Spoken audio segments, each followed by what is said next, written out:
4th of July is just around the corner and firework prices have shot up, but that hasn't stopped the purchases to celebrate, and one local fireworks stand has not yet passed all of those price increases on to their customers. General Motors Fireworks has been in business in Billings for 30 years, and owner Eric Fisher knew the price increase was inevitable. It didn't really surprise me. The technology in the fireworks as they are now is so much more from when we started that, I mean, these things are all made by hand, and so that does come with a cost.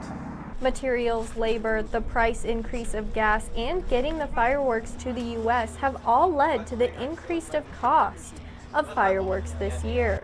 However, Yellowstone County residents purchasing their fireworks this year may be in luck. We purchased a lot of stuff last year that we're able to offer this year, so we're offering those at last year's prices. Due to last year's Stage 2 fire restrictions, which banned the general public's use of fireworks even outside of city limits, the demand of fireworks in 2021 was not as high as this year.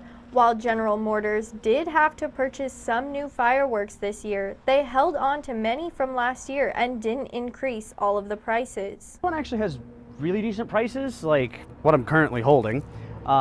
These were like $3.75, so almost $1 a piece, which is actually pretty good for Roman candles. Jace Paul was out purchasing fireworks for the holiday. According to the American Pyrotechnics Association, overall costs are up 35% in the fireworks industry.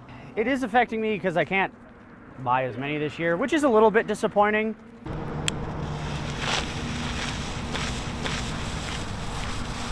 And that's one of the things about a business like this, is that you have to be prepared.